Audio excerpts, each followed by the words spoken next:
Hey, folks. Can you hear me? Hey, Chad. How are you? All right. Yeah. It's a very hot day here, so I'm very slow.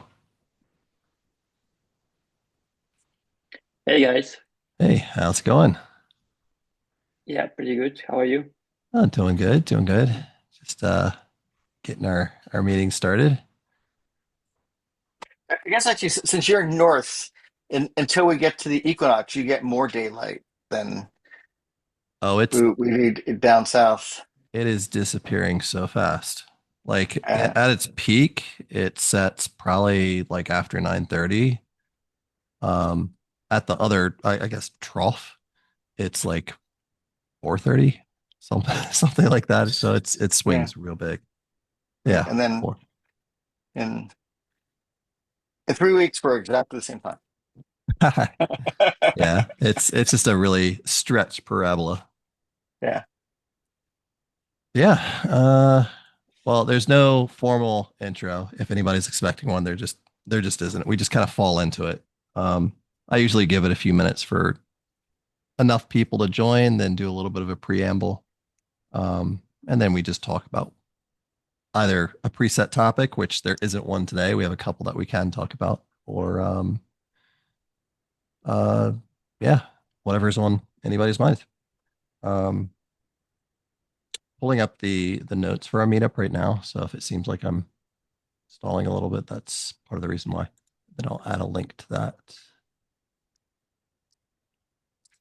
to our chat. Here's the notes. After the meetup's done, I'll typically update these notes with anything from the chat. So obviously, don't say anything in the chat that you don't want shared with the public, because these notes are public. These meetings are also recorded partly for code of conduct issues if they come up, and partly to share our participation and contribution, if you will, to these meetups with the rest of the community. Again, for that reason, don't say anything on camera or do anything on camera that you wouldn't want to share with the world. Um, if there is a code of conduct issue or if there is any sort of other concern that you have, just let me know. There's links to how to get in touch with me in, I think Slack is the main area, or through the Drupal.org user contact form. That's basically it. We had a few topics in Slack that came up in our last meetup. In the last meetup, we talked a good deal about the virtual conference idea. I think we covered that pretty well. And until we get a few other key folks in, I think that topic can probably rest for the time being. Go watch the last meetup if you want to see what we talked about if you weren't there. And the three others that we listed in no particular order were helping newcomers to Drupal, which is always, I think, an important topic. How to set up a local dev environment, which I think is probably the biggest hurdle to newcomers, and also how to contribute to Drupal. It is open source, so once you get your bearings, contributing back is part of the health of the Drupal project. Those are just some topic ideas. I think there were a couple others that were rattling around, but anything that you folks want to talk about off the top of your head? Jobs. Uh, Jobs? in particular, relevant to the Pacific Coast thing. Mhm. When I'm looking for work, which I think I'm about to start doing soon, uh, I see all sorts of I see all sorts of positions, like remote positions that specify East Coast hours, and others that don't. They kind of, yeah. I think that's the case anyway. So I feel like there's a a bias against the West Coast, and curious about how to approach that. Like I look for things in the West Coast, but like I wonder if there's any way to, other than like one at a time Mhm. trying to struggle with it. If there's any way to systemize it, there's any way to like ferret out Um, West Coast I guess friendly unless things. a job board in particular, if job boards are what you're looking at, specifies, regions, time zones, anything like that, um, you're really relegated to any tools that you want to create to crawl things, and that could be a little tedious, my personal opinion. But I Yeah. also like kind of taking the opposite direction sometimes instead of looking at job boards, which can be, for lack of a better word, depressing, um, is actually thinking a little bit more along the lines of what companies do I know of that I might want to work for, and just start with that little small subset, if you will, of potential, and that will help you identify if you okay which ones are kind of close to me, and whether you're looking for something that is remote, hybrid, or on site. I still think this technique is relevant. Is say for example, I want to work with uh, Seller Door, for example. I would pull up their website, see if they have a careers page. If they don't have a careers page or it says, general application, I would just try to go on LinkedIn and connect with anybody in a department that would be, a hiring manager or direct hire and just try to connect with them and say, hey, I'm kind of interested in your company. Because I'll tell you, cold applications, in my personal experience, are some of the most soul sucking things that you can do to yourself. In sales, I like to think of the sales funnel. So cold leads are people that have no clue who you are. It's sort of like the leafletting to all the mailboxes, your grocery store coupon thing. It's like mass big net. Somebody eventually will come in. It's a real expensive way of attracting attention. And you can look at general marketing that way, but targeted marketing or warm leads are a little bit easier of an investment. So a warm lead is someone who is familiar with you, you're familiar with them, you've kind of been courting each other, or you had some sort of a direct referral. So it's been primed for you. It's a good opportunity. Or it's a cold lead that turned into a warm lead through nurturing. Job The opportunities are problem is no the problem different. is between those two poles. Like if you get a warm lead, if you get somebody that says, "Hey, I've got a gig that Yeah. I know you," like that's wonderful. Yeah. But like if you have it, like it's great work if you can have it. If you don't have that, then like trying to create them is not really that much less soul sucking than doing I think the it's applications, I think right? it's just a numbers game though. So it for every this is the very generic sales funnel sort of philosophy. For every 100 cold leads, you might get 10 warm leads. For every 10 warm leads, you might get one close. And this is a very general way that a lot of people will study how effective your marketing strategy is Yeah. versus your sales personnel in being able to move things through a funnel. Now, if you're looking for a job, think of it the exact same way. How much are you investing to move it from one step to the next? And how much competition do you have? So if I'm with an agency, that sales funnel is very obvious. If you're a single contractor or potential employer, it's very similar, but you're doing all the marketing, all the selling, interviews, networking, things like that. And then once you get to that close, how many other people are you still potentially competing with? What makes you stand out versus any others that they're on the fence? Why would I choose Yeah. you versus somebody else? So if you can get immediately past that cold lead, cold application step, then your investments can be much more targeted because no matter what, you're still going to a close.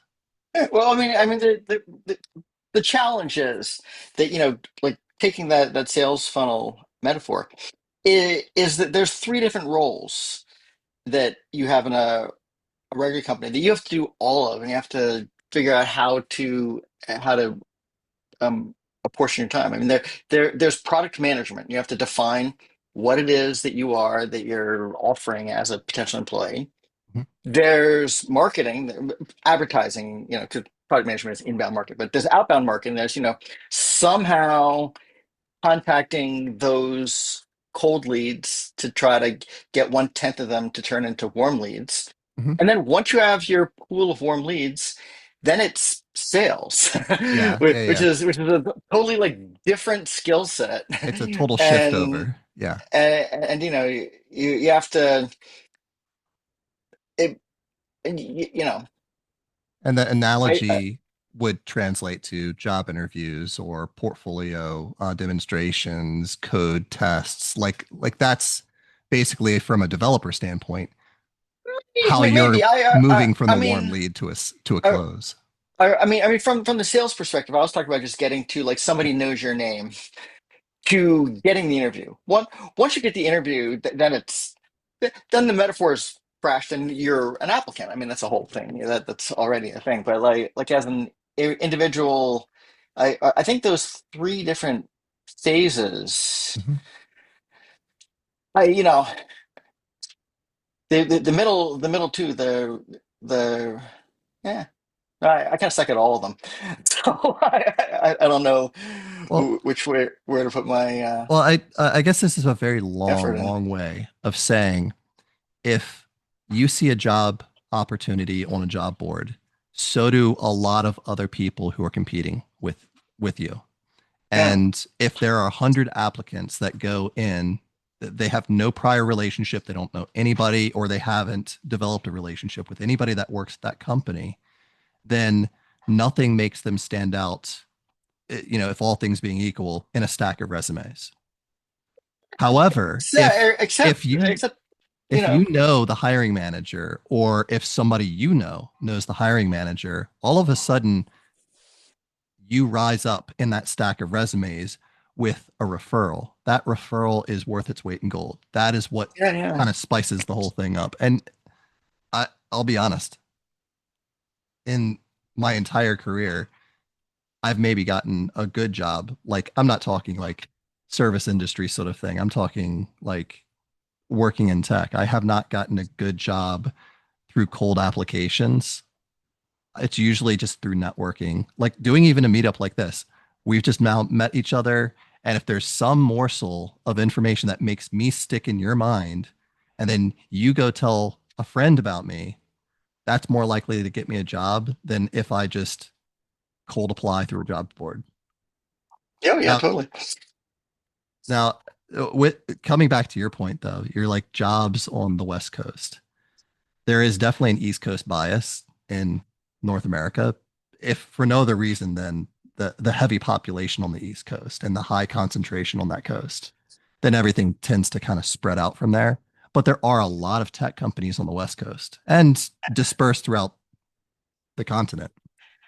Well, it's funny. Well, one thing I noticed, and I actually I'd be curious to see. I'm the only one in California here, right? I'm the only one in the Bay Area. I know Chad. I don't know where the other two guys are from, but there, some of this is wrong. I get the impression that where I am Mhm. near San Francisco, near Silicon Valley, it's a very tech heavy thing, but a very like Drupal light thing. The Um, I would say if you're talking private businesses, yeah, that I would tend to agree. But when you start getting into things like universities, healthcare, stuff like that, it tends to actually be a pretty popular solution. I know a lot of the University of California system uses Drupal. yeah. I've worked on probably a dozen sites in that ecosystem. I currently work for University of California, so I Yeah, understand that.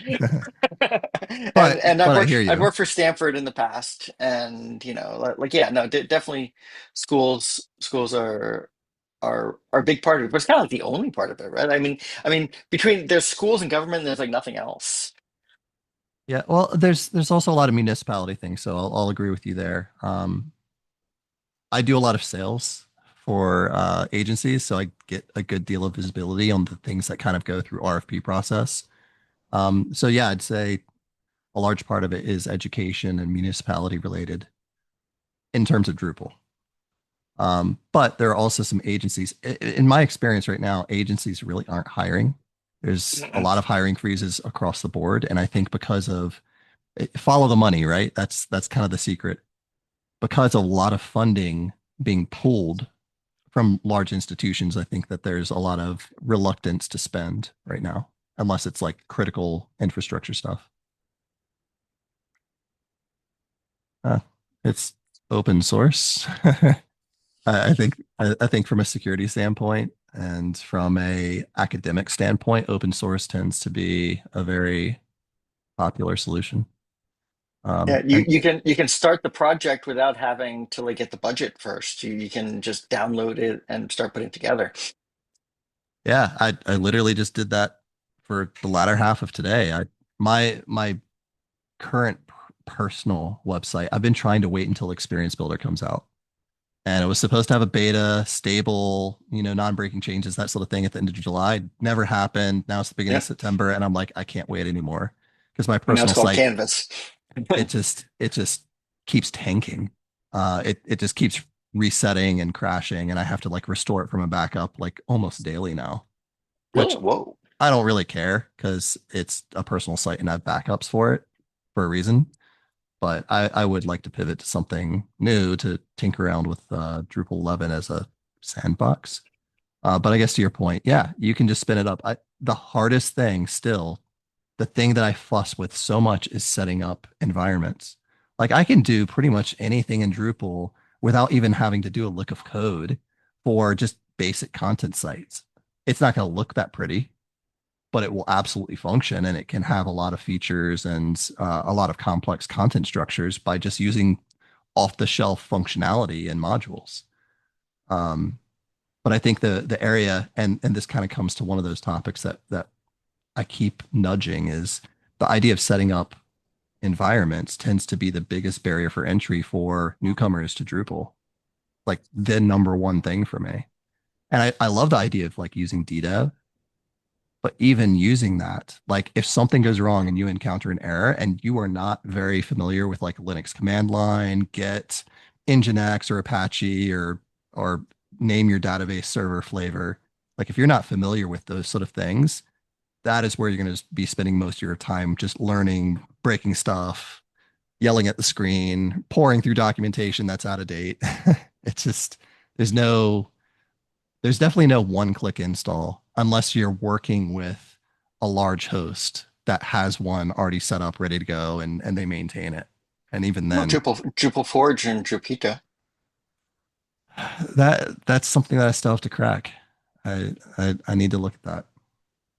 But I guess what I'm saying is I want to see something happen in our community that makes a newcomer to Drupal be able to just pick something up and start playing with it like in the same day. It just seems like a big ask. Well, I mean that's the Drupal CMS, and Marketplace promise, right? Like Yeah. that's I what think that whole idea I that's what think Dries' vision was when he like laid it out in Atlanta. That's what he described. Now, whether that comes to pass or not, we'll see. it reminds a little bit of Drupal Gardens when that was Oh a yeah, thing. yeah, It's yeah. like GeoCities, like you could just set it up and add content. And I like that idea. Like it kind of like what WordPress.com was. It's like WordPress, you pay for it and you can play around with it. But if you Still wanted to, is. WordPress.com still a thing. yeah. But if you wanted to like customize it, you can't really do that beyond a point.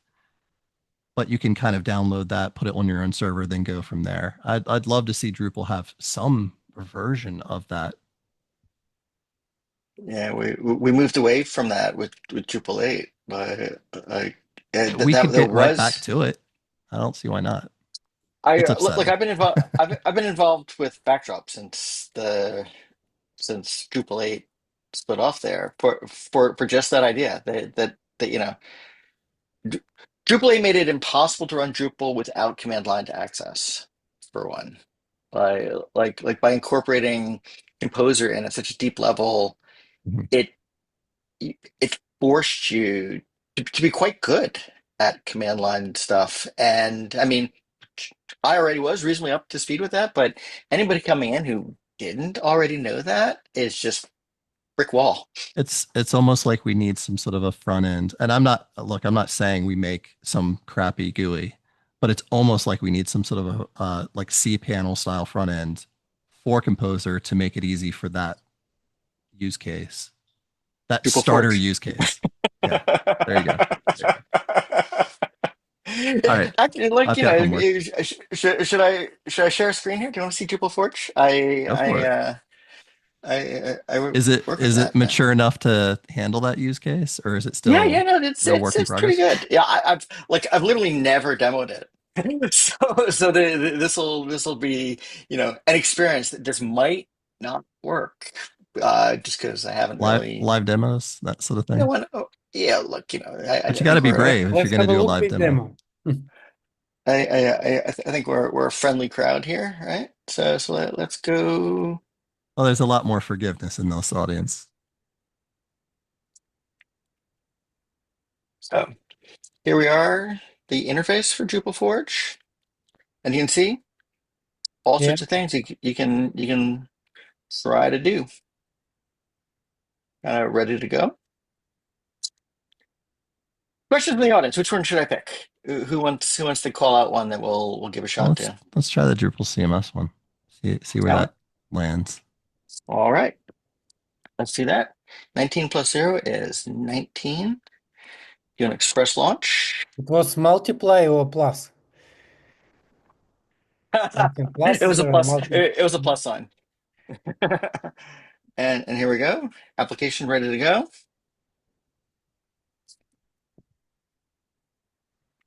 Launching into it. Drupal CMS has a lot of recipes that it applies. Uh, let's do news and events. So let's say we're doing that. All right.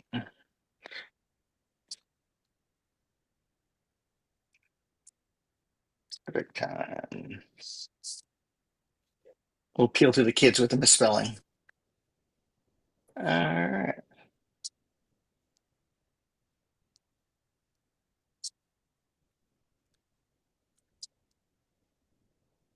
The password regular one from 1 to 9 as usual. Highly secure and recorded too, right? Uh, so securities are for those who are cowering in fear. No, I'm just kidding. Security can be important. Well, if it's pixelated enough, maybe no one will see it.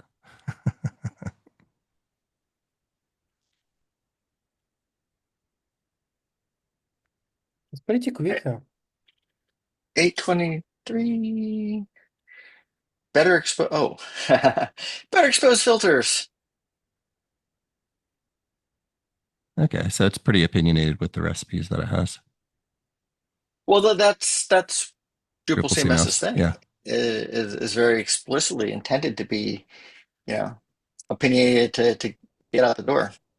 So it's not lightweight. That's actually kind of a good thing. Yeah. Events are the I was trickier one too, because between locations and dates and times, that I think really has to get opinionated if you're going to do something with it. all right. All right. So we've got our Drupal CMS site ready to go. Mhm. What does this content look like? Interesting. They had that as a story. Okay.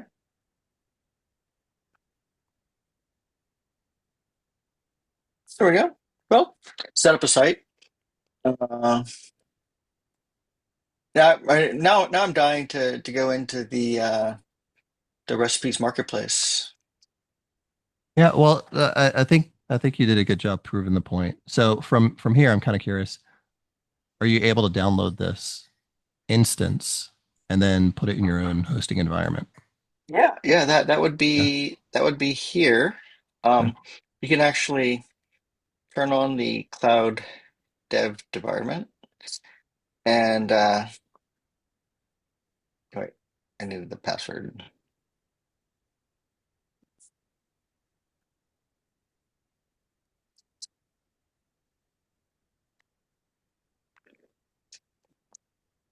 And so it has VS Code in the cloud here. Uh,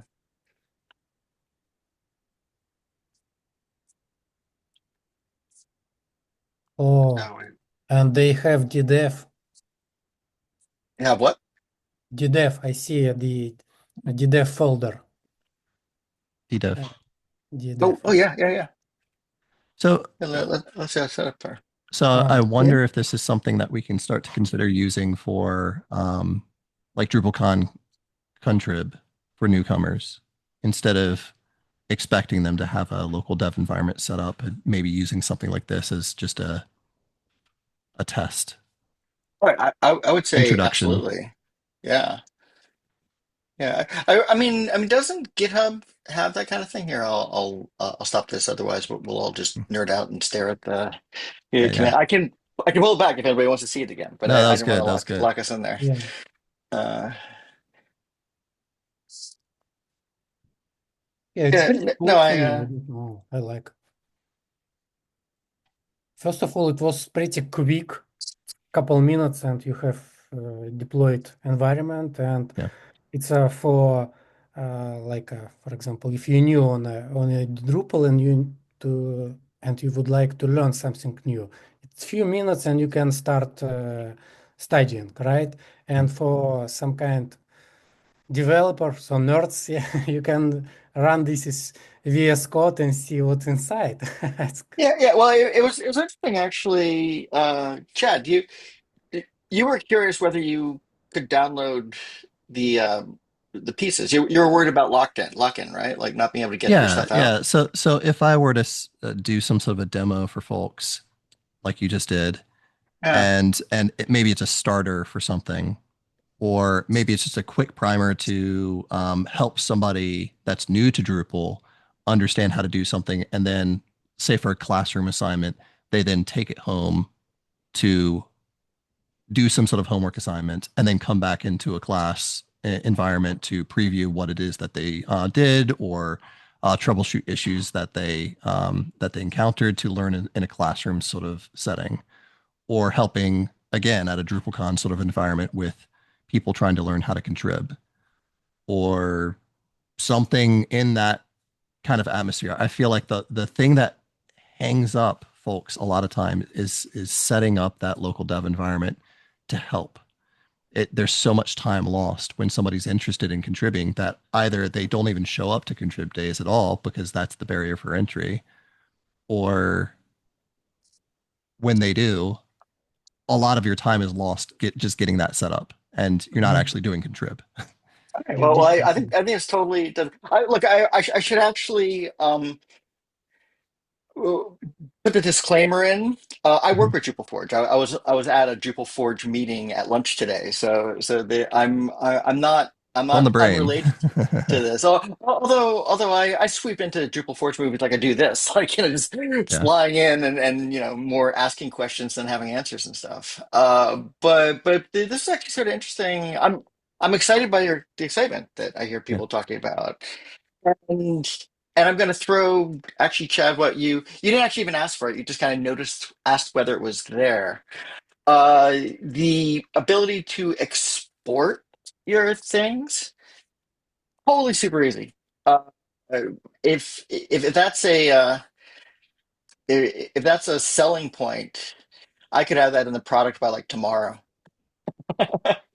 It's like you would like to see. I'm guessing here. Let me actually. I've pulled back the screen again. So let me share old desktop two again. This little environment where we launched it. Mhm. You'd love to see a button here that says download this site, right? Yeah. Yeah. Just something so obvious that I could take that and go Mhm. put that on my own environment. Yeah. I mean, this was click here to launch the application. This was click here to launch the online environment. Mhm. All the stuff's there, right? The database is there, the code's there. Like it's all just sitting there. It just really needs just an interface.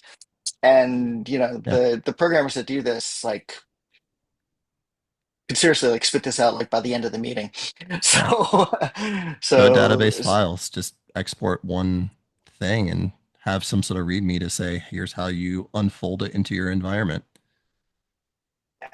yeah, we're gonna get into my personal quixotic complaints about Drupal if we go down this road.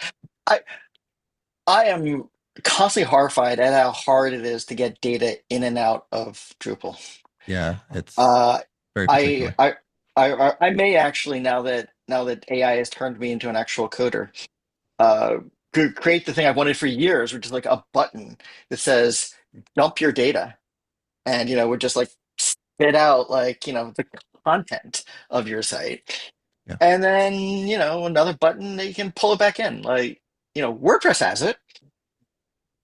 It's insane to me that the equivalent in Drupal is, oh yeah, no, I'm going to spend, you know, Well, that becomes what is it? two, The two the days ETL building like rabbit views, hole. and then like 3 more days writing migrate scripts. If I'm an expert, right? Like that's not a beginner. That's like if you're a guru, you can do it in a week.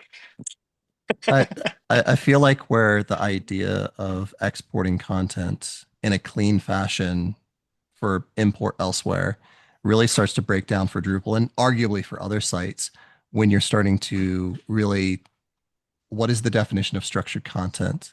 If I'm using, you know, layout builder versus panels versus Yeah. experience builder, like name the thing, all of a sudden the idea of what that content is, exporting and importing into another thing isn't as clean as like, oh, here's just a CSV file with all the event data.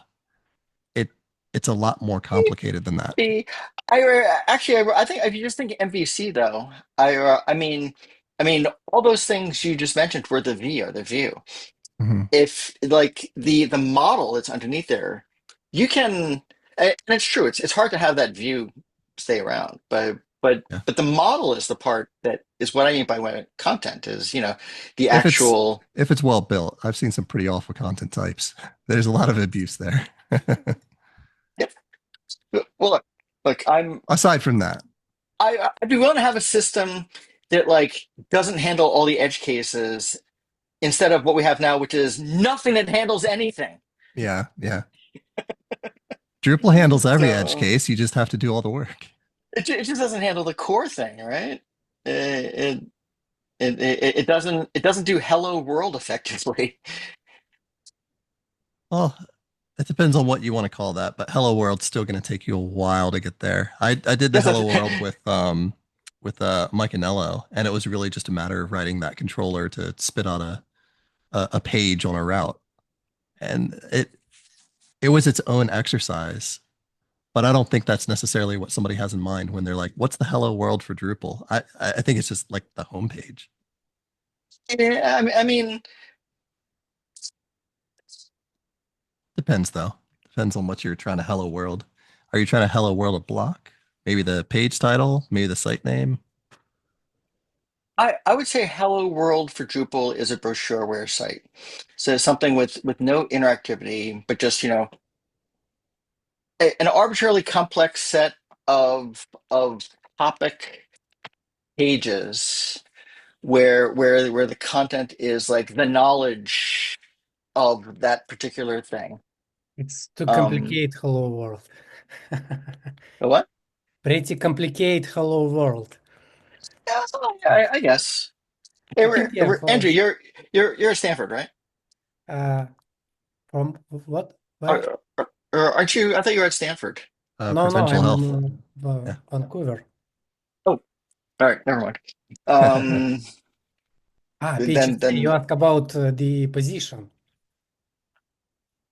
Did you ask uh, about position or did you ask about the location? well, but I was wrong. Never mind. Moving on. Okay. Uh, yeah, no, I mean, out of the box since Drupal's earliest days, the the prototype application is like a terrible WordPress blog, right? Yeah. Um, Yeah. So it's imitation's just a really cheap thing. But I mean, if we let's take the Hello World thing. If we're thinking about the origin of Hello World, it was really you're working on a console and you're just trying to get your program to output something, the most yeah, simple yeah, possible thing. yeah. But when you're talking about a website, it needs a bit more context than that. But where are you saying Hello World? And then once you can narrow that down, then the solution to doing that gets a little bit more specific. So it really depends. Eh, Like, maybe.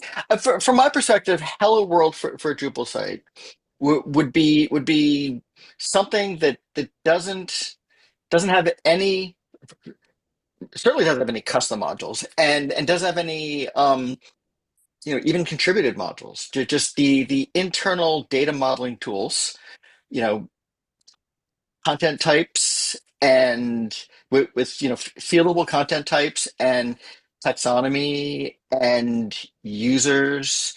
I mean, that's pretty powerful just in of itself. Like you could, the only thing you actually need that for most sites that doesn't come out of the box with Drupal is a theme. It's got like incredibly ugly themes yeah, out of the box, and if you can either take like the terrible themes that come with it, or spend 5 or 6 figures for somebody to create you like a custom thing. I Like think what the in between is what used to actually exist for Drupal is there were a couple of themes that were again kind of opinionated. They worked. Some of them were responsive friendly. Many of them weren't. But WordPress has that. And Yeah. I think this idea of a Drupal marketplace kind of opens the door for some professionals to potentially have some better, again, opinionated starting themes. And there were some off Drupal.org sites that would also sell Drupal themes back in the day that you could purchase and would get you started. I haven't really seen much of that, but it could come Eh, back and it could come back in So a sanctioned way. so I'll tell you what my sudden business idea is, and I'll let anybody here steal it if you want. Which is set up a marketplace where you approach WordPress theme developers and just ask them if they want you to make a version of their theme for Drupal and split the money. Like Oh, like there you go. I'll take your like branded successful WordPress theme. You don't have to do anything other than just give me permission, Just the rights to it. and I will make a Drupal theme that looks like your WordPress theme, and I'll let you set the price. Tell me how much, because I don't know what to charge. Just tell me how much to charge, and I'll give you half of that, and I'll keep half. There's my business idea. Hmm. You should do it if you I need think I'm going work. to. uh, it's that philosophy. It's that big investment philosophy of like build it and they will come. Well, market research, start with that. Make sure that that will actually be an interested thing, and do small Well, tests. Start with one and see if it yeah, works. See if anybody yeah. buys it, and then if so, then build a Well, marketplace around it. There I'll, were I'll, some I'll sites that were just like, here's 20 different themes to pick from, and they made their bank off that. yeah. So it is a proven business model in that sense. You should do it, Luke. Yeah, I think so. Well, I mean, look, the hilarious thing is after a decade and a half of bitching about how incredibly hard Drupal is to program, and mostly because I didn't want to do it. Like I used to code sites by hand, right? Yeah. And I went into Drupal because I thought I didn't have to do that anymore. I didn't want to have to like write my own SQL tables and start from scratch and and I was fooled. I was completely conned by like the Drupal sales thing. You actually have to do that stuff. Um, and I was kind of furious about it. But wait, what was I saying? Um, I lost my train of thought there. Um, seriously, what was I talking about? Drupal themes. Way back in the day, you used to have to code things by hand. No, Remember that? that I don't was know. the rant. That wasn't where I was going. Shit, I really completely lost what I was about to say, and I feel bad because it was actually significant. It was. Oh, I don't know. So here, somebody else talk for a while. Before Maybe we I'll. before we are speaking about convert this is WordPress theme maybe to Drupal, and after start Yeah, speaking no, about no. There's that business idea, and I think actually the place to start with that is WordPress's built-in themes, right? Like 2010, 2015, like the ones that start with 20. they release one each year with the name of the year. I think They ship where with it. themes a lot of times get really hung up. Again, this is my agency brain kind of cooking. Is a lot of times people have Figma designs or design systems that already exist, and they really want the theme to apply to that. So it's kind of working from that end of the spectrum. But I think when you're buying a prefab theme, and again, agency brain, I've bought these themes way back in the day when they were actually available. When you have a let's just call them cheaper customer that isn't so high fidelity with a design system and things like that. At most, they might have a logo and colors. They may have Yeah. a font, but maybe not. Those are the sort of customers that would benefit more directly from this because it's just rapid fire. You get it up and running and you start from there. You can really start to split hairs with, is it really accessible conformant? Is it, using a proper grid layout? Is it mobile friendly? That sort of thing. Like you can fuss around with that, and arguably, if you do a good job, you could probably make some themes that do at least that part. Yeah. But the rest of it would be still a very opinionated design system that you come up with, and you create a bunch of different themes for it. For let's say restaurant industry, hospitality, things Right. that are traditionally using prefab themes because they don't need that big design investment. They just want it to just be kind of cut and dry. Yeah. Which reminds me, I remembered the thing that I was going to say. And look, you'll agree, these are worth it. Um, so like for years and years and years, I've been, kind of a bad Drupal programmer, but mostly project manager. So like most of my gigs are and business analysts. So most of my gigs are I come into a Drupal site and they've got programmers, and I'll deal with the business people, and they'll tell me what they want, and then I'll write out the specs. Like I know enough about the internal that I don't just be like, I want it blue. I know all the pieces, right? I know what they are. I just can't write them quickly and accurately until this year because armed with Cursor, I can write them quickly and accurately. So I'm like a newly minted developer because Mhm. I basically write the specs I've been writing for years, and then Cursor just gives me the answer. Yeah. And I don't have to trust it. I write the specs, I look at the answer, I know if it can't lie to me. If it gives me stuff that doesn't work, I know like immediately that doesn't work. And I say, no, do this again. And occasionally I'll give up. But what it means is I'm able to like crank out stuff remarkably quickly. Yeah. Um, like my favorite thing to do these days is it's like I railed for years against themes that have hard coded text in it. Yeah. Mhm. Like I've inherited some themes where like the front page was like in the code in the twig templates, and in order to correct a spelling mistake or change something, you have to like have that done.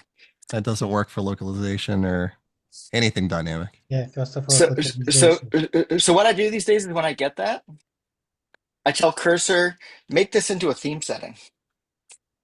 And like literally like 2 minutes later, instead of it being hard coded in the theme, it's on the theme setting page and you can edit it and change it. And Yeah. it's good to go. You're not the first person that's said this about Cursor and Windsurf and Claude there was Code. another one that starts with C, Claude. Claude Code? Yeah. Yeah. But I think you're also touching a really important point. My wife, she's a business analyst. She's not a developer. I've been a developer for over 25 years, and I haven't really done that much development in the past 10 years because I moved into like you, more leadership, management, design, strategy, and sales oriented roles. So I still leverage that knowledge that I have of development. And if I had to write a module, I know I can. I have the confidence to be able to do it. But similar to you, if I had to write a Drupal 11 module right now, AI would undoubtedly be involved because it just speeds things up. And it's not because I believe it's going to be accurate. I believe wholeheartedly that AI will hallucinate every now and again, and it's our job to figure out how to fix those issues and test those things. So there's still It's uh, it's a hilarious necessity watching it for that. run. It's hilarious watching it run drush commands that don't exist. Yeah, Yeah, and you see it trip over its own mistakes and then read the errors and then try to correct itself, sort of thing. Yeah, But I guess my point is this. So my wife watched a webinar. I'll have to dig up a link for it because I think there is a recording for it too, where they were saying, look, AI isn't coming along and replacing developers. It's changing the job. It's kind of like yeah. the horse going to the horseless carriage sort of thing. The transportation still exists. The Hmm. need to create code still exists. And you're still going to have developers who need to make things significantly more performant and optimize things, have a level of maturity that AI just can't reach right now, and still may fuss, especially when security and privacy are a prime concern and you have to have eyeballs on those things. But it will speed it up. It's automation. And I think your point, Luke, the role of the business analyst or the product owner starts to actually become more necessary. It's not so much a matter of create the thing. It's why are you creating the thing? Why are you creating this thing versus that thing? Can we create all these things? Will all these things work together? Is this what the organization needs? Is this what the humans that the organization serves want and need? How do we test it? So there's still a human kind of glue between creating that technology and actually seeing it being used and evolve. And that's where I see that business analyst, that product owner, someone who can really help be the gatekeeper of requirements. And whether you have a developer or not, taking those requirements and creating something, I think that's where the AI really starts to shine. Yeah. Yeah. I mean, it in theory it takes away a lot of like the drudge work, right? Yeah, Like, yeah. if you You have to watch for it, example, but it speeds you up. yeah. But think of like a migration, right? Like someone using Migrate Plus to put together something. Uh, You I dread writing a migration right now, but now I don't because AI can help me. Yeah, I mean, even like even with developers, and like I did this for like months and months and months with gigantic government project. You write one and then you like write the next one and you write the next one and like each one takes just as long as the first one. Whereas, you know, if you get one flown out, you'd be like, okay, write the rest of them, and then you can test it and see if it works and. You know, it's almost like the thing, the internet meme, like here's five things about me, one of them's a lie. Yeah, Like AI is like that with code. It's like here's five functions, one of them's a hallucination. yeah, yeah. And I think that's the responsibility that we all have to recognize whether it's writing code or helping just solve a life problem or answer a question, like just understanding that that will happen. I think even as these things mature, it will still happen because there are feedback loops that happen, and there's so much redundant and contradictory information out there that it kind of is a function of that. We do that. We Oh yeah. misremember things. We, Yeah. no matter how seasoned and experienced you are, your brain will misremember things or think something incorrectly, but that's okay. It's about how to navigate those mistakes and errors.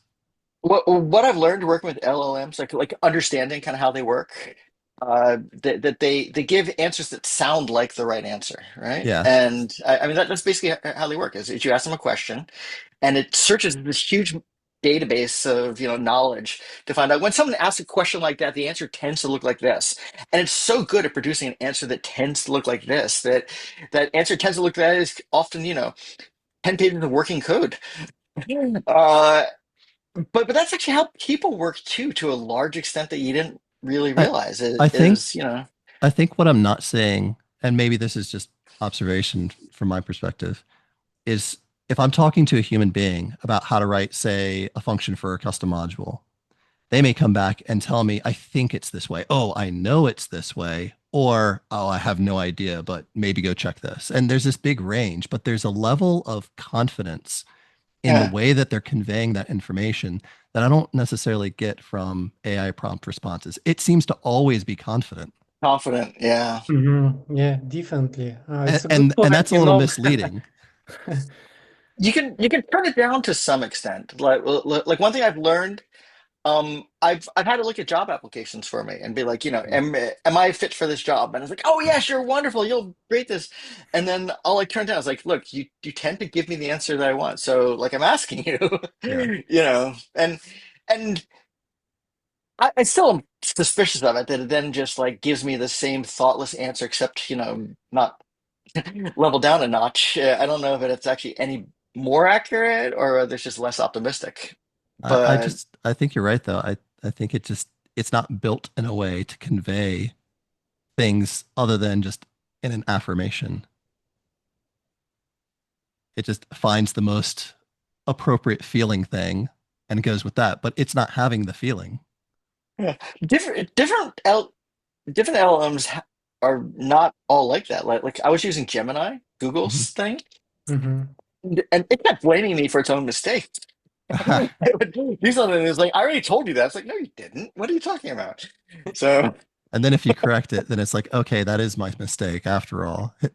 eventually it owns up to it. But like I was really kind of surprised at how quickly it was taking offense and like, trying to cover up its own mistakes. You almost have to be prepared to argue with every AI model that exists. That's interesting. Well, Um, yeah. oh, sorry, go ahead. No, you haven't spoke. Go for it, man. Oh, I was just saying that I was just thinking that AI can be like it's like a double-edged sword though. At least for like you two are seasoned developers, right? You have tons of experience, but for junior like me, for example, I don't see a bunch of benefit because I will be automating stuff that I don't know how to do. Oh, So yeah. So I you don't am not know what learning. to watch for. Right. Exactly. Not only because it might do crappy code, Mhm. it's just because I am doing a misservice to myself because I'm not learning anything. So Oh, so I think except it's actually great at teaching that stuff. Like have it open up like a it big can chunk be. of code that you don't understand, and have it put in comments. Have it explain the algorithm. It I do this a lot, and it's super helpful. I find.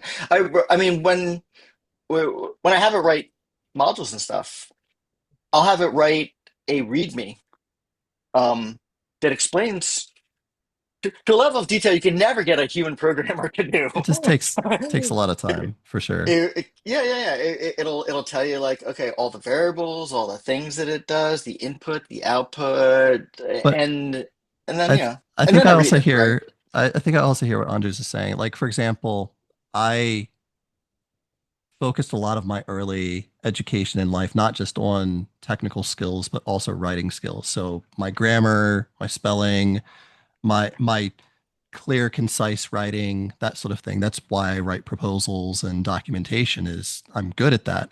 But AI comes along and it makes that job a lot easier.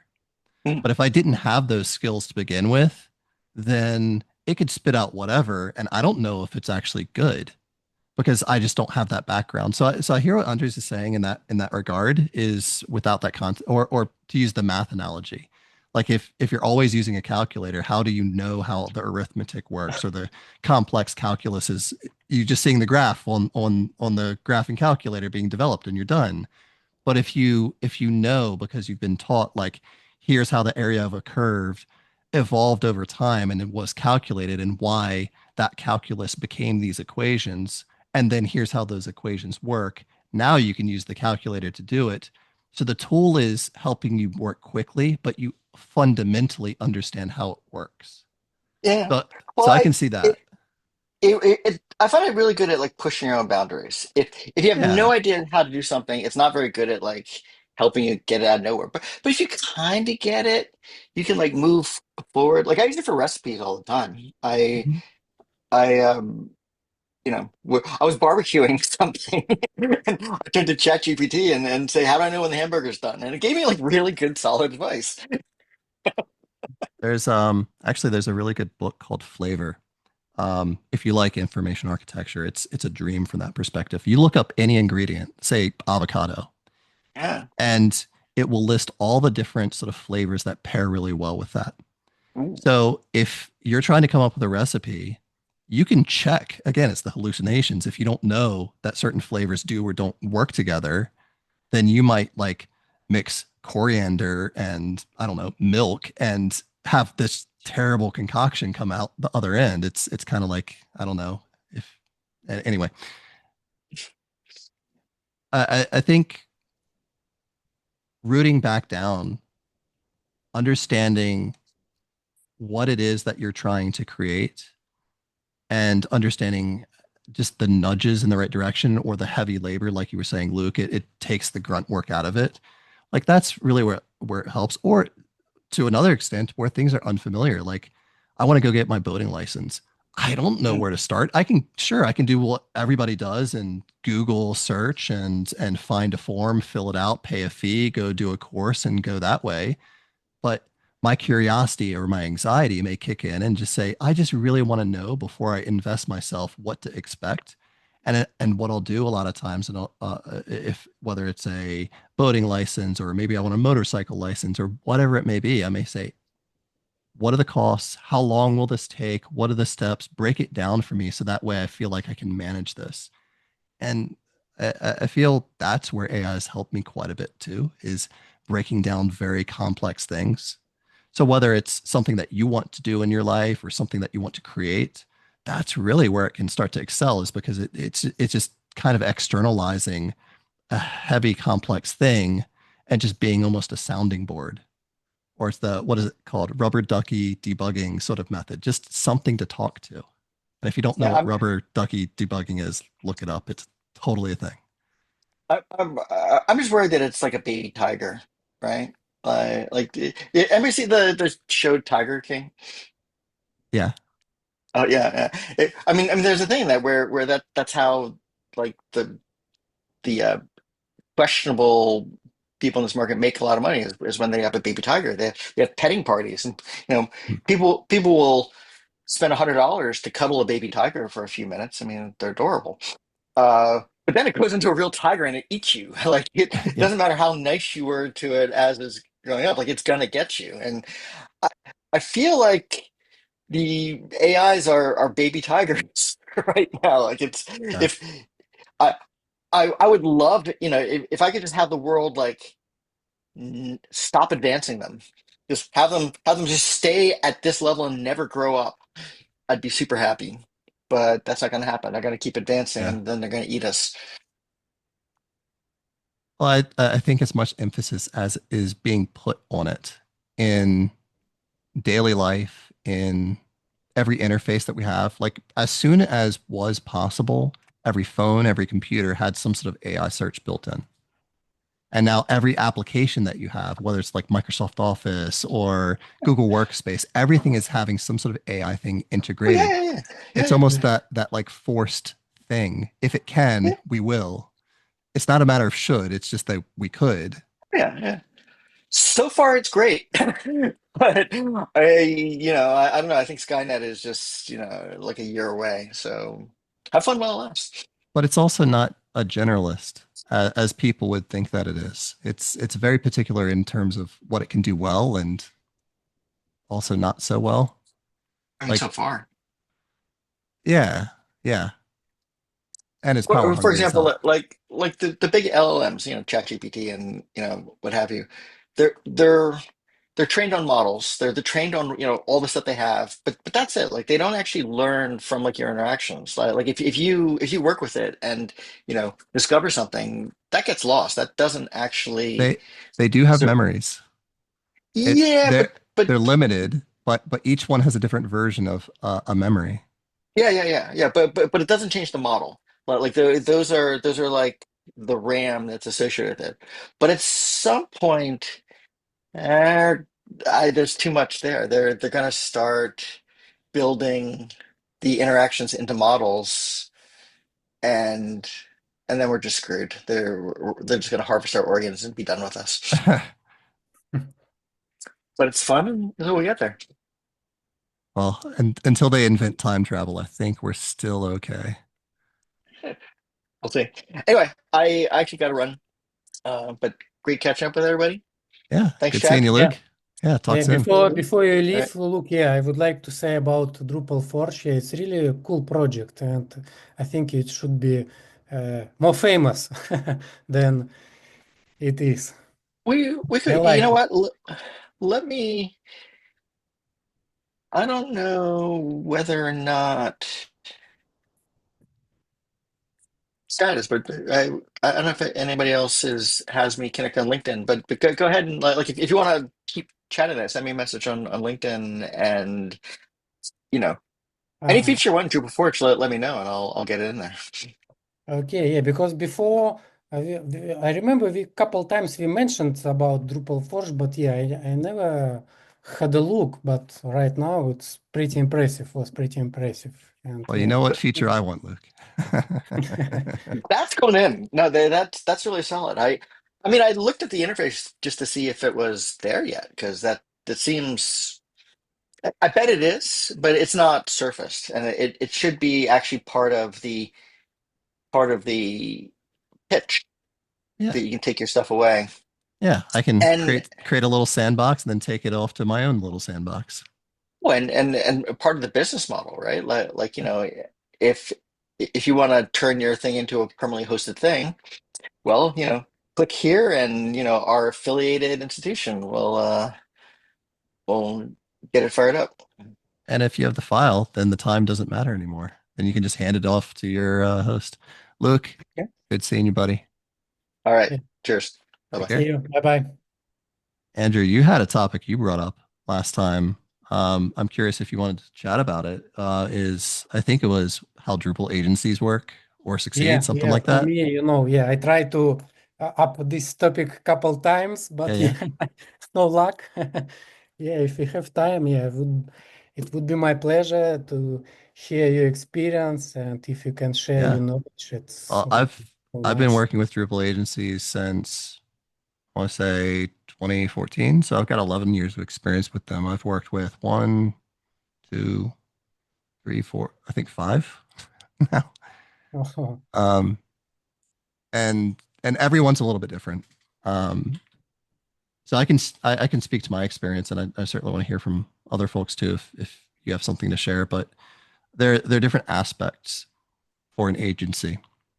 A lot of agencies will pick different verticals that they want to focus on. They don't all cast a really broad net because if you're working with government, that tends to be mostly what you work with because chasing those RFPs, request for proposal, the procurement process for that, the proposal process for that, all the paperwork, the insurance, the security requirements, they basically require your company to kind of engineer themselves around not just the technology involved, but the legal process and the personnel that you need to have.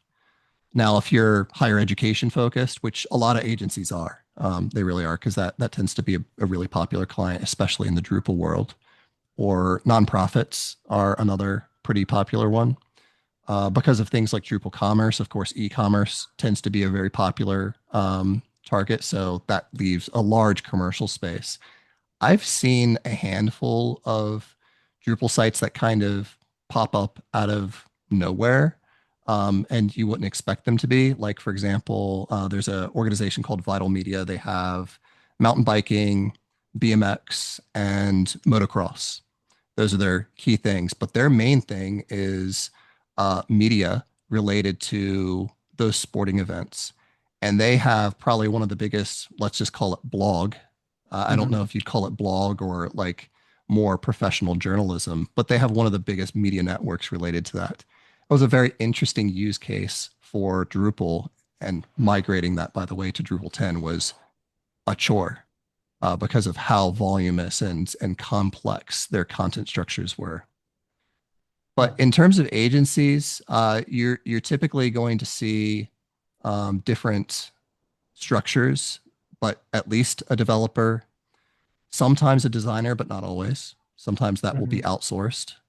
Sometimes the developer is both front end and back end full stack, or you'll start to split that up, especially as you scale. You'll typically have a sales department that may double for a marketing department, but marketing may be its own department. And again, it depends on scale. So I've seen some Drupal agencies as small as like a couple of people. I mean, anything, if you're just a single person, you're not really an agency, you're a sole proprietor. I wouldn't really call it that.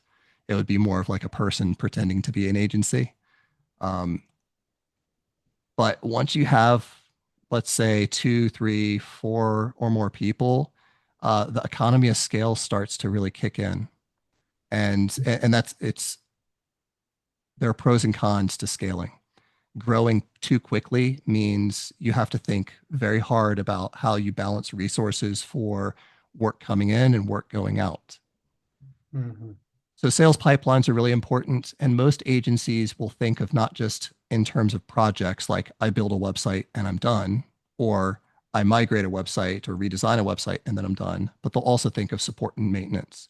So support and maintenance may be a byproduct of um, having built it yourself, or it may just be a service that you offer. Even if you didn't build it, you're coming in to help somebody maintain it.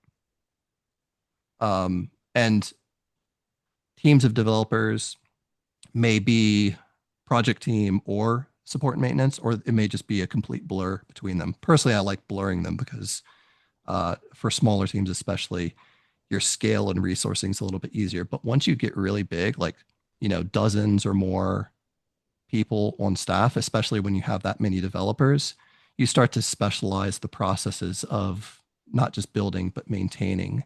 Your testing processes can be different. Your account managers and project managers may be a little bit different. Sometimes you don't even have project managers at an agency. Sometimes that's a lead developer is doing that work. So there's these little variances that I see in how those things are staffed. And in terms of pricing, I've seen some as low as $60 an hour. Those usually work very heavily with overseas talent, and as high as 300 an hour. And those are usually very, very specialized niche shops or organizations that are in very large cities with very, very big clients. Mhm. But they're rare. They're very rare. A lot of times agencies will specialize in just a few technologies. You don't want to spread yourself too thin.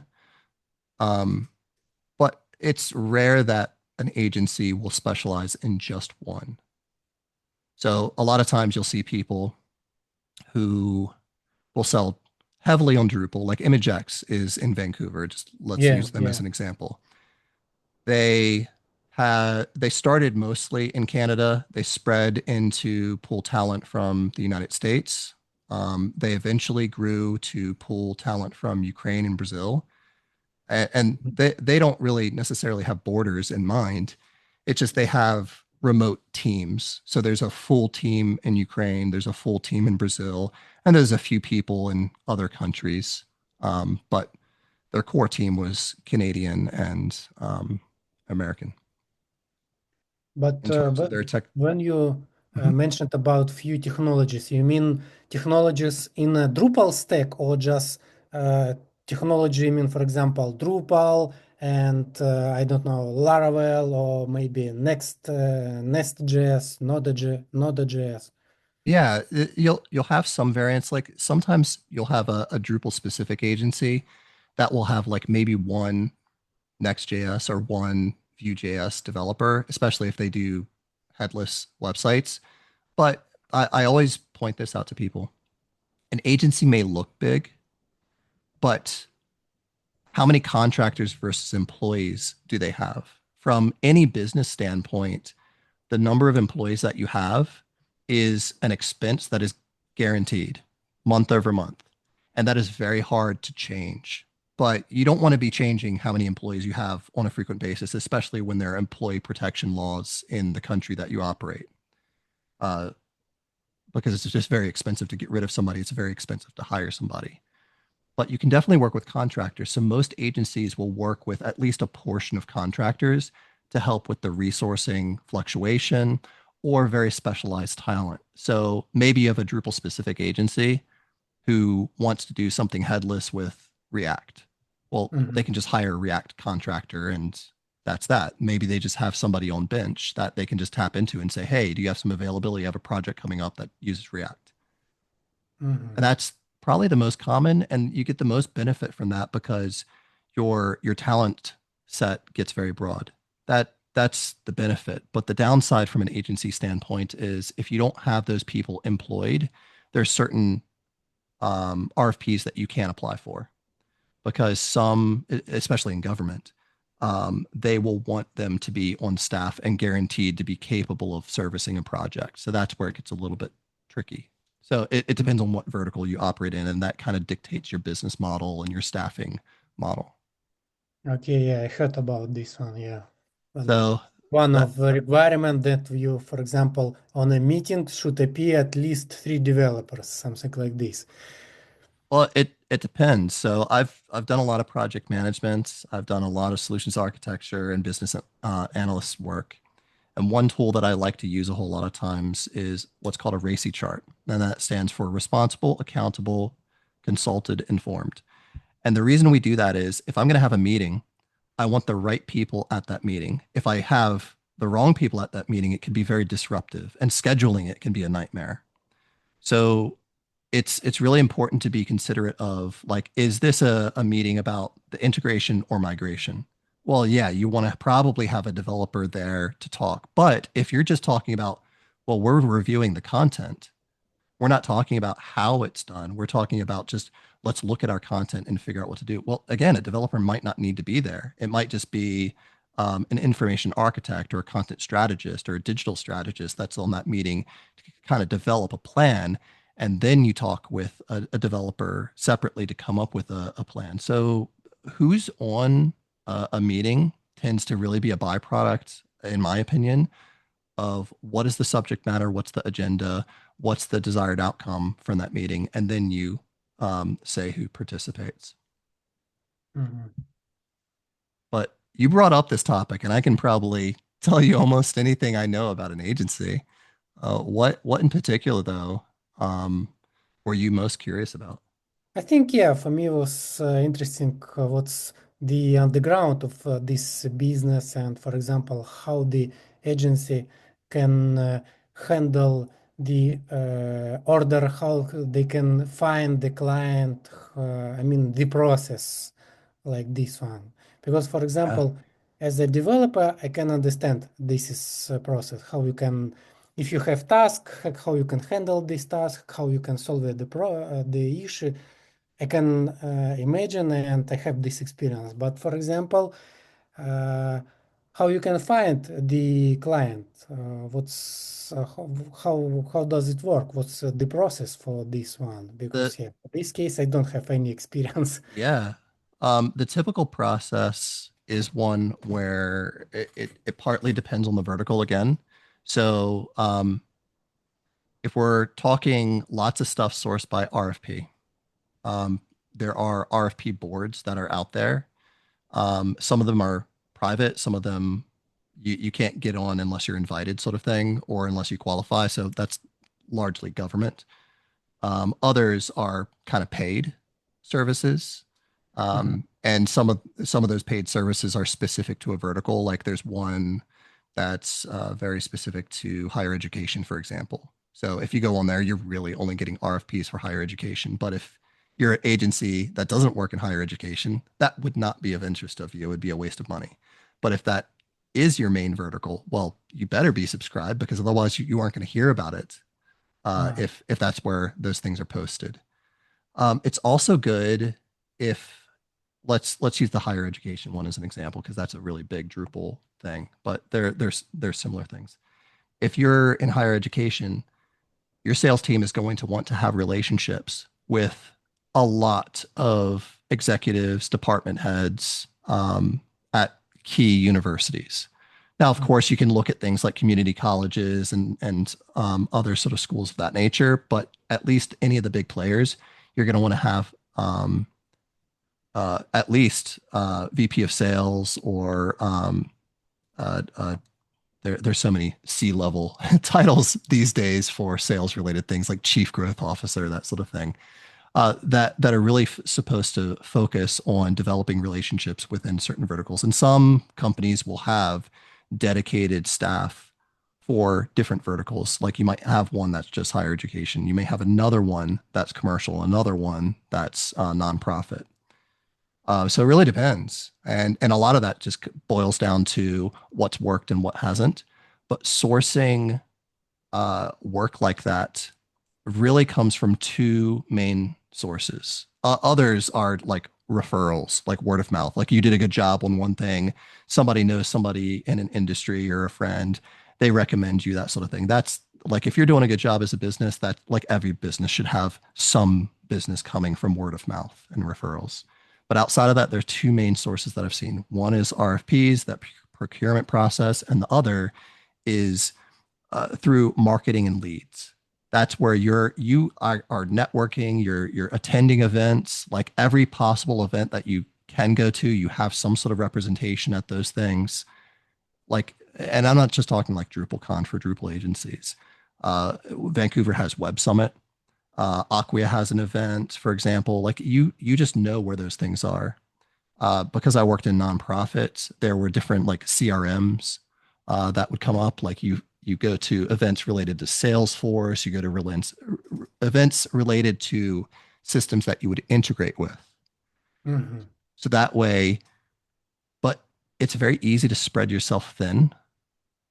So that's why it's very important as a business to say, I'm really good at this and stay focused within that channel, because otherwise you spread yourself really thin. You're not really gaining any traction and standing out amongst your competition. That's the hard part, is understanding competitive analysis and market. Now, when COVID hit, as an example, there are market conditions that will change what sales you're doing. It doesn't make the sales just completely disappear. It just means that the attitudes and the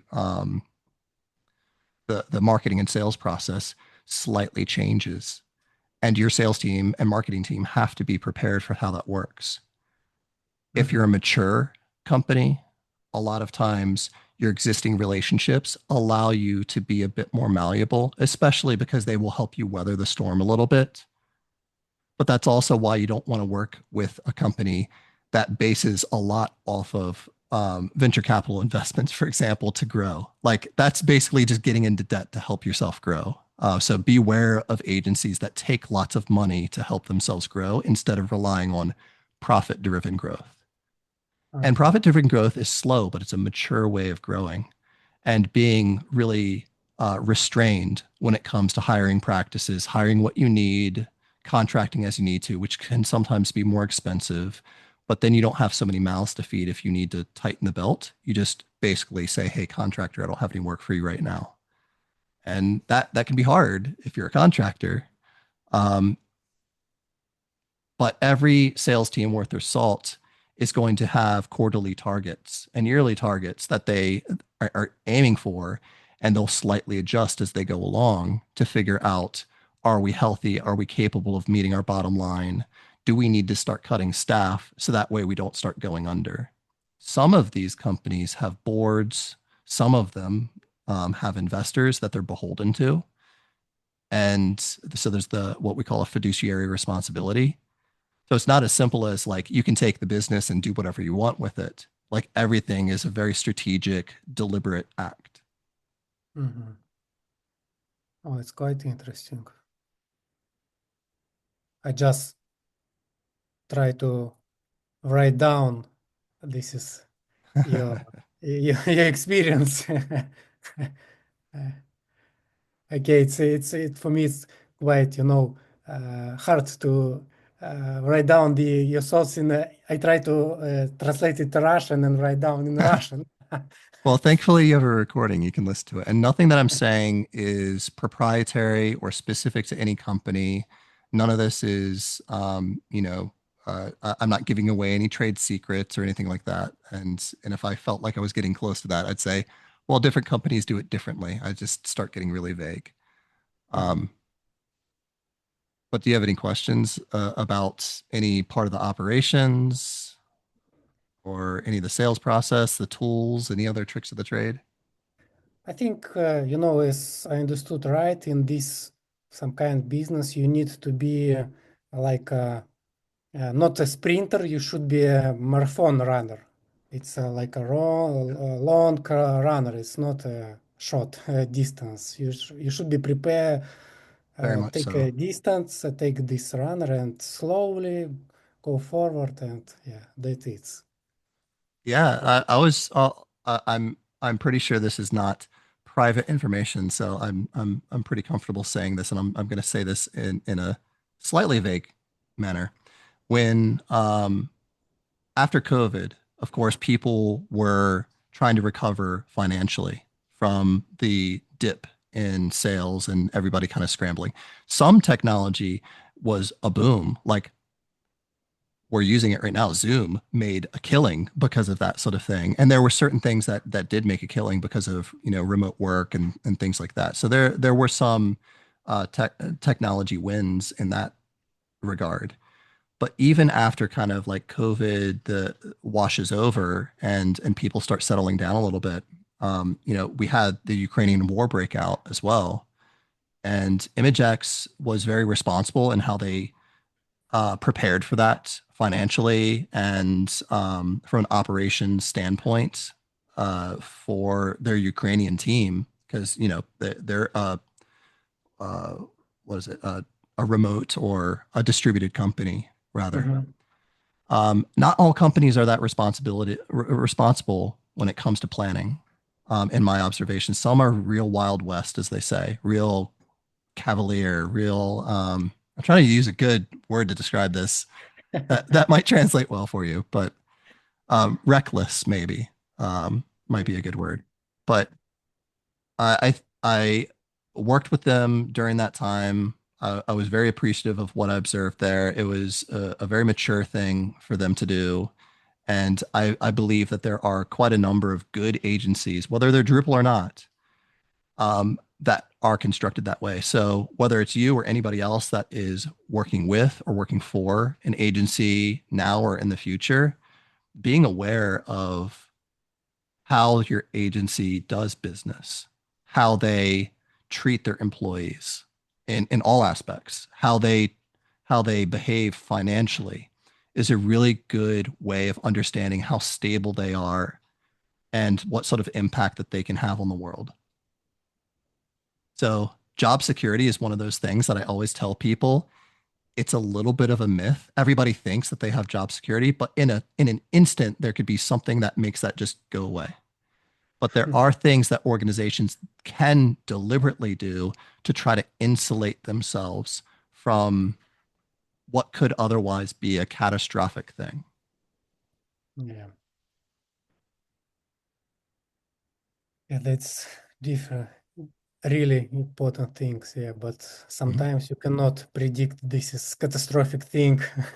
No. I think what a person can do is not think necessarily that all the bad things are going to happen all at once. Like an asteroid's going to hit us, and what can my company do with that? Like, well, nothing. So I'm not going to prepare for that because that's a human concern, not necessarily my business concern. I can't deal with that. But if you think of it from like an insurance standpoint or just a good due diligence standpoint, what are the things that are most likely to happen and how prepared can you be for those, let's just say, kind of likely scenarios? Like you might have a quarter where you don't close as many sales as you would have hoped. Let's say, for example, you're at 60%. What do you do? Or what happens if you're only at 20%? What do you do? Now, these are painful scenarios to have to think about, but if you don't think about them, they're significantly more painful. Yeah, definitely. You should have like a plan B and C. Yeah. List. And I think coming up with a handful of reasonable hypotheticals where you're not being so specific, like here comes the asteroid, but rather what happens if we don't close sales? What happens if we lose two or more people from the staff? What is the action? That is the lever. What is our action? What is our plan? And you come up with a handful of those scenarios. And because you've talked about it ahead of time, you can work with a little bit of flexibility as a business to really weather the storm, so to speak. So let's take that, like you lost 3 employees. Well, where would you go? So most organizations will have what they refer to as a bench, or they'll have what they refer to as just a backup resume stack. So almost every agency that you encounter that has a career page, even if they don't specify any open positions, they'll still take your resume. They want your resume. Most businesses want your resume because if somebody leaves, they know that they at least have somebody in a stack that they could pull up. Now, maybe you're not available. That's fine. They go to the next person in the stack. So that's why they need a stack. So you just have these different buffers, if you will, these protections to help you in various scenarios like that. Yeah, it's a good point. But that's also why it's really good to have not one, but many good leaders. Yeah, we have at least two like a main task. First of all, it's how we can get the orders. I mean, the job for our agency, and another one, how we can keep our agency on a road, right? Yeah, yeah. And sometimes you can have the opposite problem where, let's say, for example, sales is actually closing too many sales. Now, a good sales team will check with their operations and actually push back on a client on a start date and try to spread out the work. But if you have an immature sales team and they just close too many sales, that's another problem. Because then do you hire more people and then have to get rid of them when you don't have those sales anymore next quarter? Or do you pull in contractors? So again, having a plan for that, I think is really important. So that's why good communication between departments, good strategies, having those protocols in place is really important. Mhm. You need, first of all, you need plans for this one and keep balance between Yeah. these things. Yeah, I And a think new agency isn't necessarily going to know that, especially if it's led by someone. Let's say, for example, you're a developer and you get a couple of projects, and those projects are just too big for you. And you say, you know what, I'm going to hire another developer to help me with this. And slowly you're hiring more people and you become an agency. And that's fine. But as a developer who started an agency, you don't have this business background. You don't have a sales background. You don't have a marketing background. You're just gaining business. And at some point, you hit a critical mass where you just need people that have that experience and you need to hire not a developer, but then you need an executive or a salesperson or name a thing, right? So I think that's the biggest growing pain for agencies is just finding the right people at the right time to help them with those stages of growth. And another issue, you need to understand that it's time already come in, and you should you should Yep. act Yeah, because it's the reaction versus proaction. It's the knowing when you need those things. And this is part of the reason why some companies hire consulting firms to just take a look at their entire business and say, here's where we are, here's where we're trying to go. What do you recommend we do? And that can be a really scary thing for people who already work there because that's when you hear words like restructuring and yeah, it's like yeah, sounds like a revolution. Yeah. yeah. And it can be scary. I've seen businesses get bought out, and that can be a really scary process too. But yeah, Yeah. there's a good book, and I'm sure they've probably translated called Who Moved My Cheese? And it's really a parable. It's a story about how, there's mice in a maze. There's also two humans scaled down to the size of mice, also trying to find this cheese that they get really comfortable with. And then the cheese isn't there someday, who moved my cheese? And one person realizes, we got to go find it. The other person's like, I don't want to go out in that maze. That's scary. And the idea behind that is change is going to happen in life. And being prepared for that and acting when you need to helps you not starve. Yeah, you're right. Move my cheese. Yeah, I wrote down this is noted. This is name of the book. I, one of the agencies I worked with, I worked really closely with the executive team. One agency I worked with, I was the CTO. Mhm. But it was the one that I wasn't the CTO, the one that I worked as a solutions architect. And I worked with all the C-level folks. And there were a bunch of leaders there. And we had a book club. And that in that book club, every, let's say 2, 3 months, we would pick a different book on leadership. And some of those books were just absolutely wonderful. Some were kind of boring, but some were really, really good. And they become instrumental in understanding how you can behave, but also prop other people up around you to behave as good leaders. You mean you read these books and after you had some kind of discussion about these books, so it's Yep. just expand your knowledge. Yeah. We a lot of times somebody would already have read a book, but they would want the whole group to have read the book too, and then they would discuss it in a 1 hour meeting after, everybody had a chance to read it. So every 2 to 3 months, enough time for people to get through it. Mhm. And then at the end of it, we would come up with another book, and then the team would vote on the next one and just repeat, repeat, repeat. There's one that I really love from Kim Scott. She was one of the C-levels at Google, called Radical Candor. Really fantastic book for anybody in a leadership position. Radical candor. Excuse me. Talking about leadership, you mentioned that it's been 10 years since you like not really been coding a lot. Do you I won't say regret, but like do you miss coding? Of course, it's sort of like being a painter and not painting. Of Um, course not, of course yes. of course, yes, I miss it. I miss it. But like being a painter, you can pick up the paintbrush again once you have those skills. Now, unlike painting, the way that you do development changes. Um, if you're a C programmer, if you're a Java programmer, it still changes because what you're programming for changes. The language construct doesn't really change significantly. Like PHP has evolved quite a bit, and happily so. Like I love what's Thank changed God, with yes. arrays.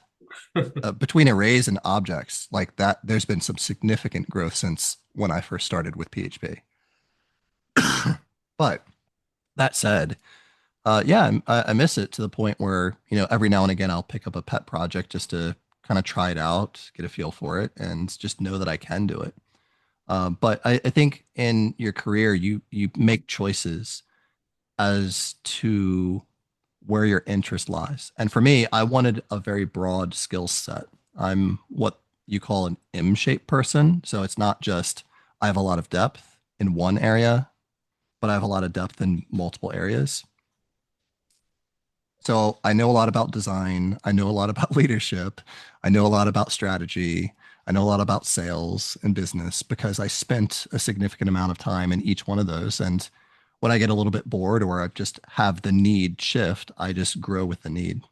Um, so I haven't really had a lot of need to be a developer. I think that's the main reason why I moved away from it.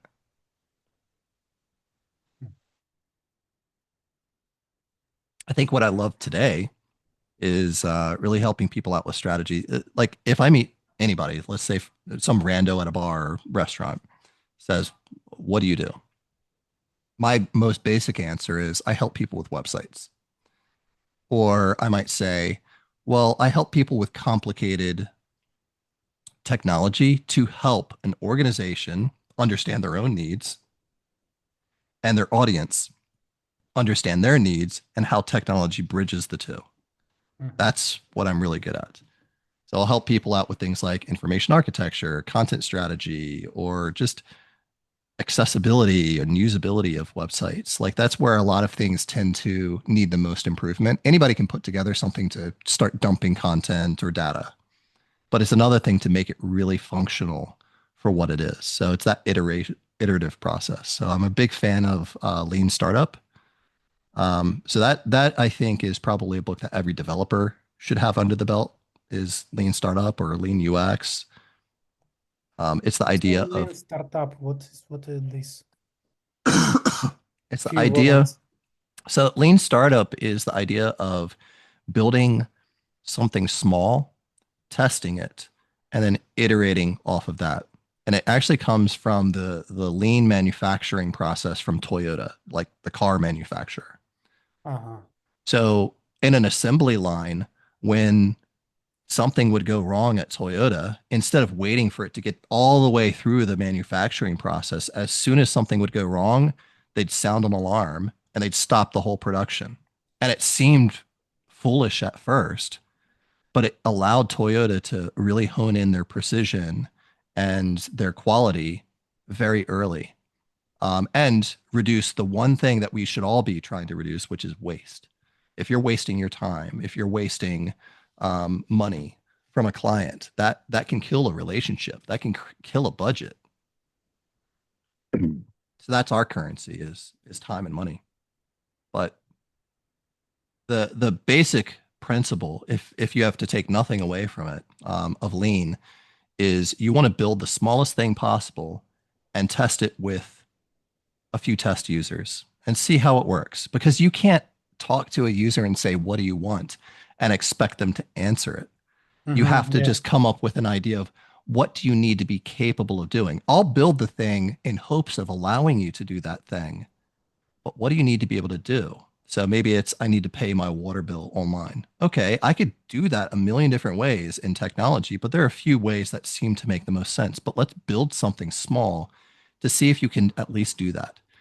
Then if you can do that, you'll tell me what you'd like to see more with that. Well, I could pay my bill, but these text boxes, they're really funky.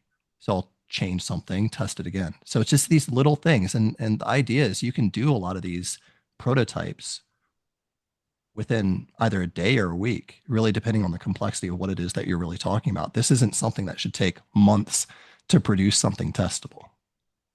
Yeah.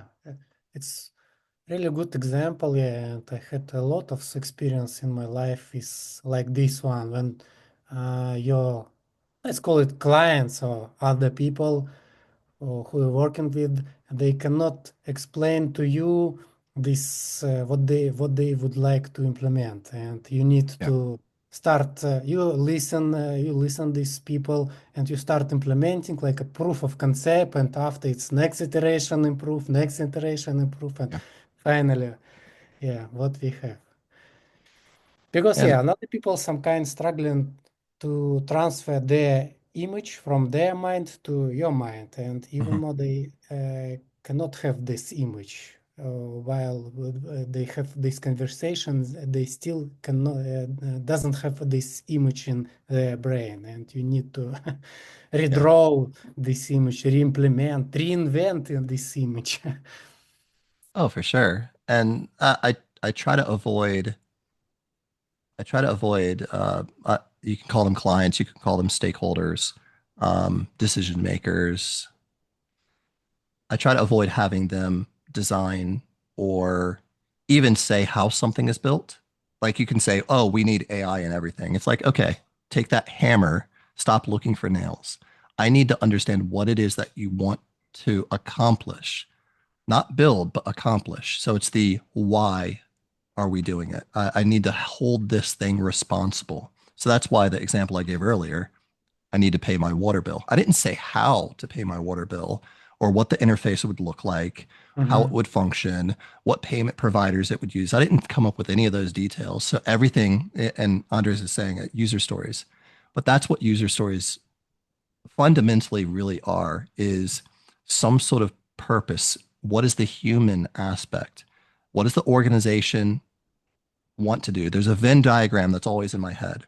What affordances can an organization provide, and what does their audience need?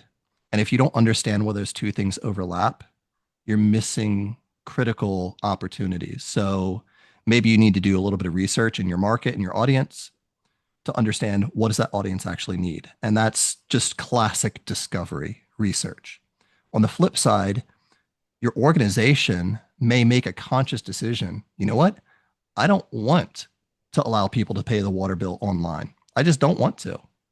And that's an affordance that you as an organization are choosing not to do because of maybe some valid reason you don't want to do that. But until you actually explore that space of what do you as an organization want to provide, what services and affordances, and what does your audience want, and where do those two things gracefully overlap, you won't understand what to build.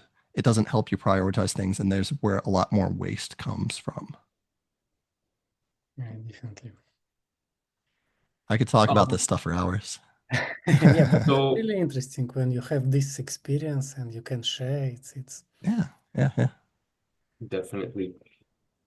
So, how do you do how to get testers? You mentioned like we have to continue, making increments and iterations and then make someone test, but I find that it is very hard to find testers, especially because I am just a developer, right? I don't have Yeah. any. But like what do you do to get testers? So actually, that's one of the questions that I'll ask in an RFP process. So the organization that I work with right now, they have a lot of government, municipality, and higher education clients. So one of the questions I'll ask is, how do you do recruitment for user testing, or do you want us to do that for you? And how do you manage those user tests, or do you want us to do that for you? So those two questions, I can learn a lot about whether the organization already has built-in processes for that, which is a boon, because if they already have the ability to gather testers, knowing that up front can make a world of difference because the quality of people that you can get from that can be really good. Now, you want to prove it because if you get bad representation or if they don't actually understand their audience segments and you're getting a sample set from the wrong audience segment, then that can be really poor results. So if you've ever taken a probability and statistics course, you'll know that a sample set is really important. But Nielsen Norman Group is an organization that has a wealth of content about user experience. They actually have a really good article about doing tests with just 5 test users. But you're only testing one specific thing, like, can you do this task? And then you might do a screen recording with them to see if people can do that. And statistically speaking, after 5 users, you can determine whether or not that task can be completed. And you can gather any feedback from them about their experience and then iterate and then repeat with another 5 users. So recruitment shouldn't be, you would think that the sample set should be like 100 to be accurate. But it's more about the effectiveness and the usability of a specific small thing that you're actually typically testing. You've heard of A/B tests. There's also things called tree tests. So there's a number of different things that we want. Now, there are some exercises where you do want a broader audience to get good results. And one example I like to pull out is what's called card sorting exercise. So that is typically either open or closed. But being Drupal people, we should understand what taxonomy is, the categorization of things. So if I said, I want to come up with some categories for my content for some of either maybe some of my navigation or some of these drop-down filters in search or something along those lines. But I don't really know what words to use. I don't know how to group these things. So we may gather a few cards and have people put them into parent categories and write down a label. So that's an open card sorting exercise. And we can learn a lot about how people naturally try to group things. Another might be to have existing parent categories, but you have a bunch of cards and you ask people to group things in those categories. So there's a closed card sorting. So you have a larger sample set of people, then you're going to get better results in terms of consistency for something so instrumental for an even broader representation of your audience. It depends, but recruitment exercises for these activities can vary depending on the organization and the audience. So in the case of academia, the classic audience segments that you're going to have is potential students existing students, and those have to be separated because the way they behave on a website is going to be different. Like, do you need financial aid? Well, if you're an existing student, that content's not really necessarily relevant to you anymore. And athletics, what are upcoming team events? You have parents, you have faculty and staff, and you can pull segments of sample or support users, if you will, from those to do different tests. And depending on the sort of test, that dictates how many you need. And you can incentivize them. Typical recruitment will incentivize through things like gift cards or something like that, or some sort of other perk, because you want to respect a person's time. In other cases, it might be someone who would naturally want to see something improve. Maybe it's an organization that they're a member of. So we have the idea of like member organizations and nonprofit all the time. So you opt in, you pay dues, that sort of thing. So a lot of times you may have like a monthly or an annual newsletter. And in that, you might also want to put in no more than 5 questions, but just a brief survey of people's, and you've seen this. You've seen this in almost every interface that you've interacted with, especially at scale, where you're just asked a simple question. And in mass, you can gain a lot of data from that to understand things. And a lot of times you don't have to really compensate people for that because they're already incentivized if they want to see something improve. So that's how you get test users. It really depends on what you're testing for the quality of the investment that you need to make. But when it's important for your business and the outcome for your users, you do need to actually spend money. So you budget for it. Definitely. About this testing, actually, it's a good topic for discuss, and I can share some our experience in our organization.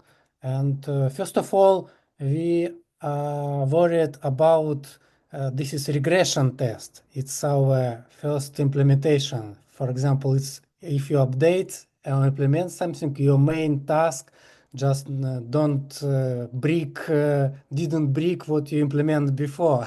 Yeah. It's yeah. And that's hard to prove sometimes, especially when it comes to like visual regression testing and things like that. Yeah. And in this case, I recently implement this is a visual regression test, and it's some kind pretty interesting because usually as a developer we implement low-level testing as a unit test, maybe functional test, but it's not so visual. When you have this is a regression test on a playground and you run this is test, and especially if you have some kind changes, and this is changes can reflect as a report on your GitHub GitHub repositories, and it's really cool for project manager. And they look picture, they look this report, and it's really impressive. It's more impressive than your kilometers of unit tests that nobody can impressive. And Yeah.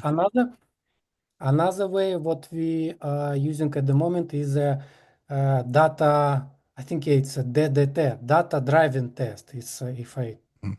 right. So, for example, if when you have existing data and when you use existing data and you run your test on the existing data, not like a fresh database installation, that's pretty important feature for us as well, because we have a couple. We called it. I think it's a pretty famous approach when you have a kitchen sink pages, and you Yeah. can compare this is page before applied your code and after apply your code, and based on this, and even more, this is kitchen sink pretty useful.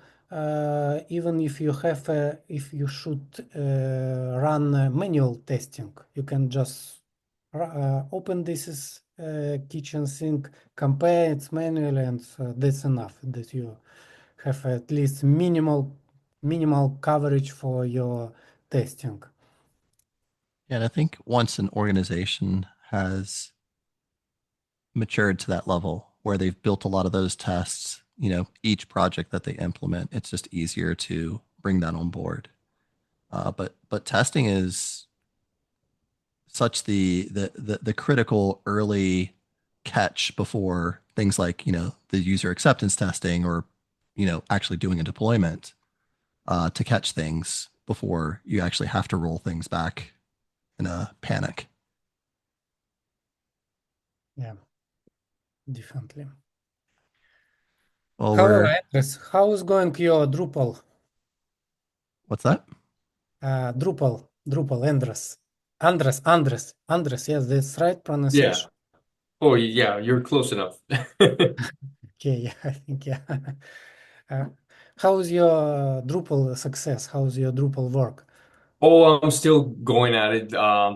I recently, and you're gonna laugh at this probably. I recently found out what that Drupal behaviors was. I had no idea. I wrote just like document dot get element like or what is it unload window unload Okay. every time.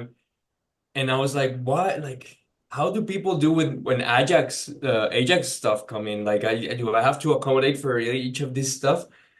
And I had another friend who is not a friend, a coworker who is kind of Drupally good and not that good, but and he started writing the behaviors, and I asked him, and couldn't explain me because he just did it with AI.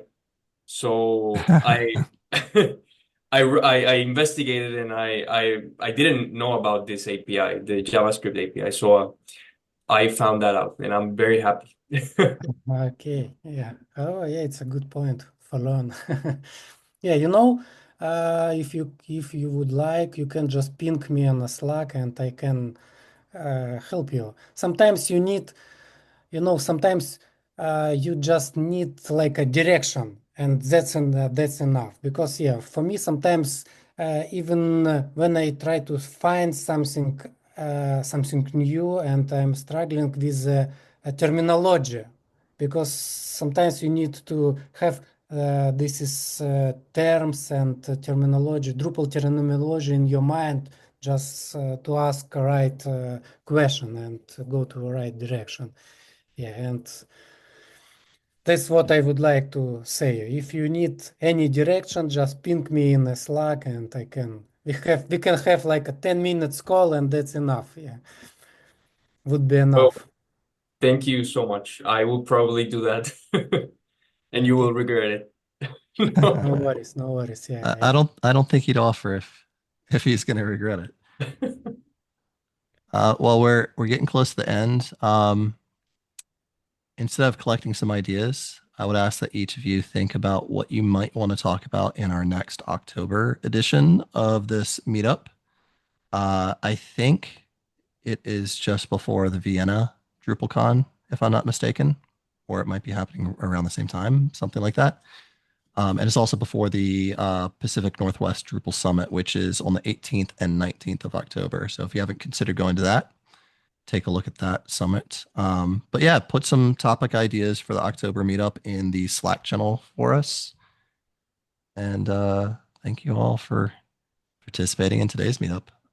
yeah. Thank you, you. Thank you, Thank you guys. so much. Yeah, Yep. it was a great meetup. Thank you. Yeah. All right. Have a Take good care. one. Okay, yeah. See You you. Bye too. bye.